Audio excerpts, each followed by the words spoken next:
Howdy physics lovers, example number 6.3. A circular coil of radius 10 cm, 500 turns and resistance 2 ohm is placed with its plane perpendicular to the horizontal component of Earth's magnetic field. कि मान लीजिए ये coil है और इस coil का जो plane है उससे परपेंडिकुलर डायरेक्शन में मैग्नेटिक फील्ड पास हो रहा है और वो जो मैग्नेटिक फील्ड है that is horizontal component of magnetic field of earth.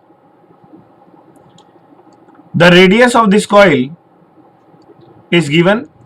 The radius of the coil is 10 centimetre. जब हम इसे मीटर में कन्वर्ट करेंगे तो रेडियस ऑफ द कॉइल आ जाएगा 10 की power -1 metre. Number of turns are 500 and the resistance of the coil is 2 ohm. It is rotated about its vertical diameter through 180 degree in 0.25 second. अब इस coil को हमने rotate किया about it's vertical diameter और यहां पर जो theta है वो चेंज होता है 0 डिग्री से theta final that is 180 degree. Initial theta हमने 0 क्यों कंसीडर किया, उसका रीजन ये है कि जो एरिया वेक्टर है that is perpendicular to the plane, this is the direction of area vector and इसी डायरेक्शन में मैग्नेटिक फील्ड भी है और जब दो वेक्टर सेम डायरेक्शन में होते हैं तो थीटा क्या होता है 0 डिग्री. और उसके बाद जब हमने इसको रोटेट किया तो फाइनल थीटा जो बनेगा, फाइनल एंगल जो आएगा दैट इज 180 डिग्री. और ये 0 डिग्री से 180 डिग्री में ओरिएंटेशन चेंज करने में जो टाइम लगता है that is 0.25 second. Estimate the magnitude of EMF and current induced in the coil. Horizontal component of magnetic field of earth is given that is 3 into 10 की power -5 Tesla. Horizontal component की value हमें given है. अब इस question में हमें EMF और current induced calculate करना है. सो इंड्यूस्ड ईएमएफ के लिए हम यूज करेंगे Faraday Lenz law. So using Faraday Lenz law E is equal to minus delta phi by delta t. E is equal to rate of change of magnetic flux linked with the coil. So minus, अभी हम यहां पर number of turn से multiply करेंगे. Now minus n delta phi is final flux minus initial flux divided by delta t. Now the value of final flux is, so formula flux हम जानते हैं, flux का फॉर्मूला होता है B ए cos theta.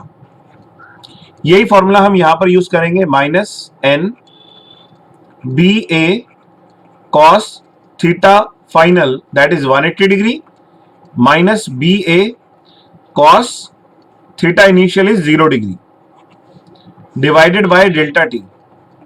अब आप देख सकते हैं हम यहां से कॉमन ले सकते हैं, B कॉमन ले सकते हैं, A कॉमन ले सकते हैं एंड cos 180 होता है -1 और cos 0 होता है 1 divided by delta t. Now put the numerical values here and get the answer. Now the number of turns are 500. Magnetic field value is 3 into 10 की power -5.